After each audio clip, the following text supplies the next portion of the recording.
Assalamualaikum warahmatullahi wabarakatuh. Bagaimana kabarnya anak-anakku sekalian? Sehat ya? Alhamdulillahirabbil alamin.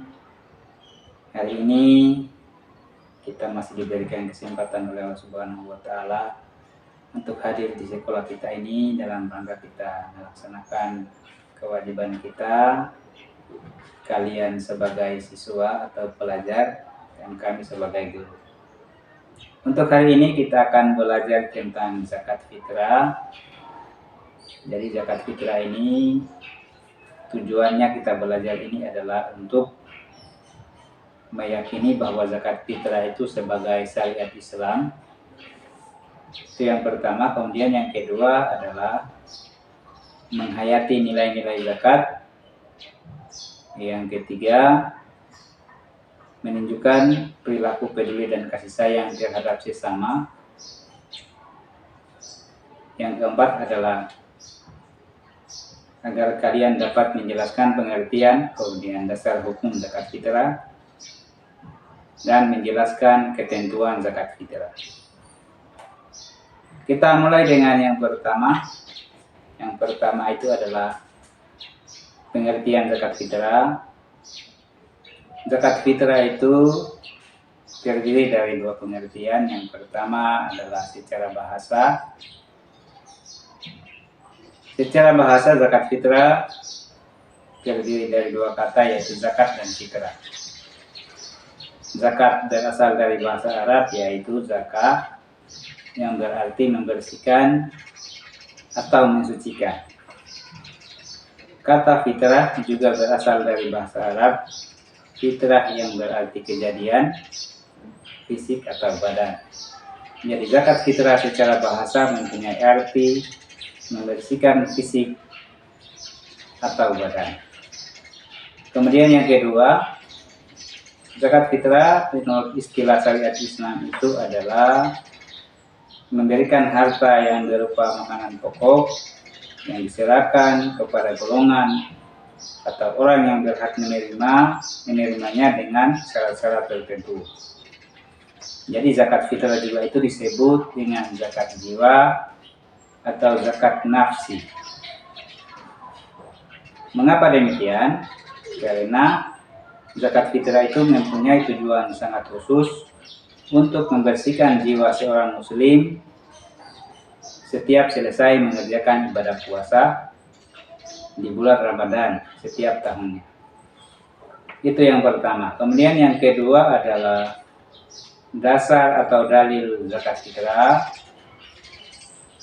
Dasar atau dalil zakat fitrah tidak lepas dari dalil naqli, yaitu Al-Quran dan hadis. Adapun dalil tentang zakat fitrah itu ada di dalam Al-Quran surah Al-Baqarah ayat 277. A'udzubillahi minasyaitonirrajim. Bismillahirrahmanirrahim. Innal ladzina amanu wa amilus solihati wa aqimus sholata wa atuz zakata lahum ajruhum inda rabbihim wala khaufun alaihim wala hum yahzanun. Artinya, sesungguhnya orang-orang yang beriman mengerjakan kebajikan, melaksanakan sholat dan menunaikan zakat, mereka mendapat pahala di sisi Tuhannya. Tidak ada rasa takut pada mereka dan mereka tidak bersedih hati. Al-Quran surah Al-Baqarah ayat 227. Kemudian yang ketiga, ketentuan zakat fitrah. Ketentuan zakat fitrah itu terdiri dari 4, yaitu yang pertama adalah hukum zakat fitrah. Menurut dalil Al-Quran dan hadis sudah dijelaskan bahwa hukum membayar zakat fitrah bagi orang muslim itu adalah fardu ain atau wajib.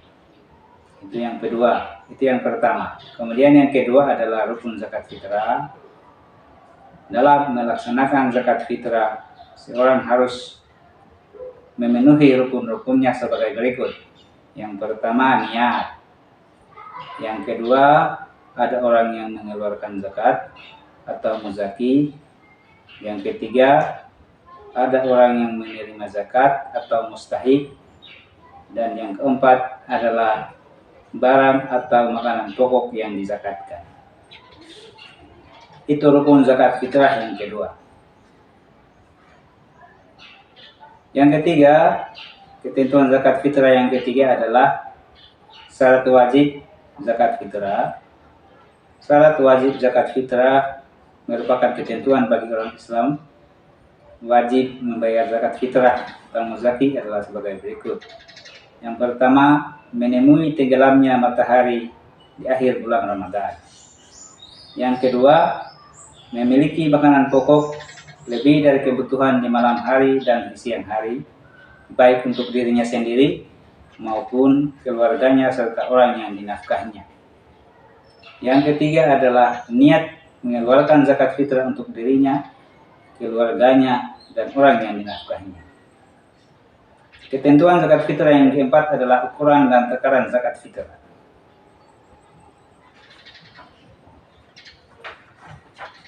Ukuran dan takaran zakat fitrah sesuai dengan kaidah ilmu fikih itu adalah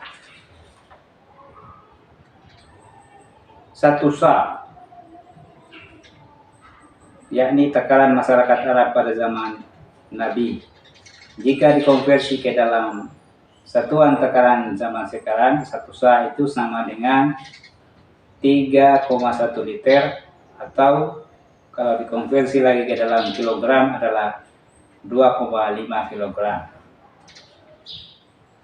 Itu ketentuan zakat fitrah yang keempat. Ketentuan zakat fitrah yang kelima adalah waktu pembayaran zakat fitrah. Waktu pembayaran zakat fitrah itu adalah sebagai berikut. Yang pertama, waktu wajib.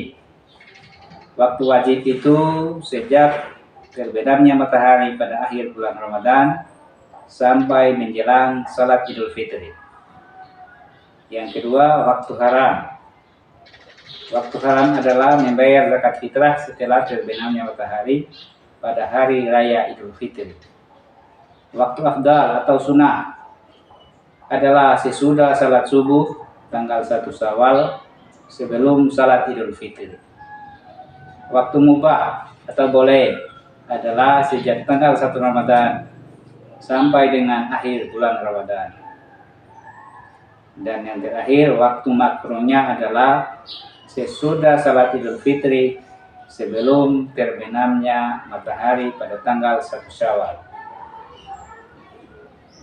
Ketentuan zakat fitrah yang keenam adalah orang yang berhak menerima zakat fitrah. Orang yang berhak menerima zakat fitrah ada 8 golongan. Yang pertama adalah fakir. Fakir adalah orang yang tidak memiliki pekerjaan, masih kekurangan dalam memenuhi kebutuhan pokoknya. Yang kedua, miskin. Miskin adalah orang yang memiliki harta tetap hanya cukup untuk memenuhi kebutuhan hidupnya. Yang ketiga, amil. Amil adalah orang yang mengelola pengumpulan dan pembagian zakat. Yang keempat, mu'alaf. Mu'alaf adalah orang yang masih lemah imannya karena baru mengenal dan menyatakan masuk Islam. Yang kelima, rikab. Rikab atau budak mukatab, yaitu budak sahaya yang memiliki kesempatan untuk merdeka tetapi tidak memiliki harta benda untuk menebusnya. Yang keenam, garim. Garim adalah orang yang memiliki utang banyak sedangkan dia tidak bisa melunasinya. Yang ketujuh, fisabilillah. Fisabilillah adalah orang yang berjuang di jalan Allah sedangkan dalam perjuangannya tidak mendapat gaji dari siapapun. Yang kedelapan, Ibnu Sabil. Ibnu Sabil yaitu orang yang kehabisan bekal dalam perjalanan sehingga membutuhkan bantuan. Ketentuan zakat yang ketujuh adalah orang yang tidak berhak menerima zakat. Orang-orang yang tidak berhak menerima zakat yang pertama adalah orang kaya dengan harta atau kaya dengan usaha dan penghasilan. Yang kedua, hamba sahaya, karena masih tanggungan pemilik hamba sahayanya.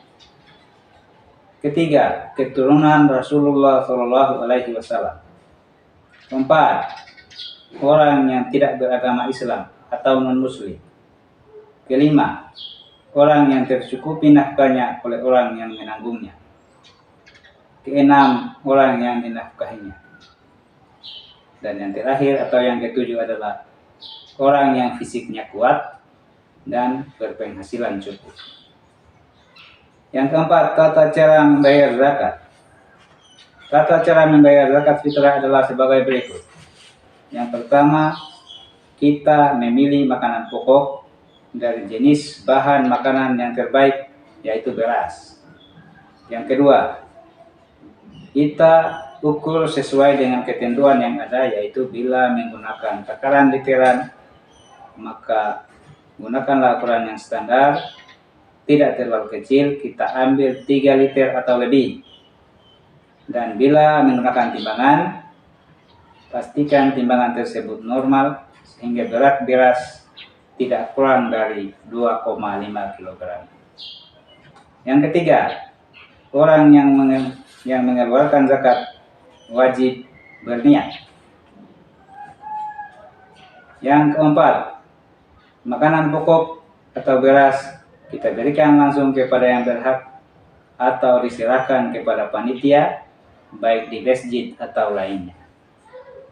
Yang kelima, kita serahkan tepat waktu sesuai permintaan panitia, atau kita bagikan sendiri kepada yang berhak menerima pada malam Idul Fitri atau pagi harinya sebelum salat Idul Fitri.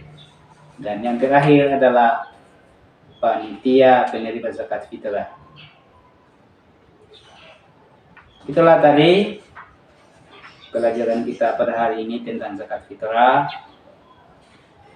Mudah-mudahan anak-anakku sekalian mengerti dengan materi ini.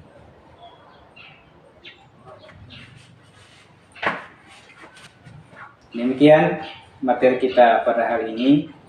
Saya akhiri dengan ucapan wabillahi taufiq wal hidayah. Assalamualaikum warahmatullahi wabarakatuh.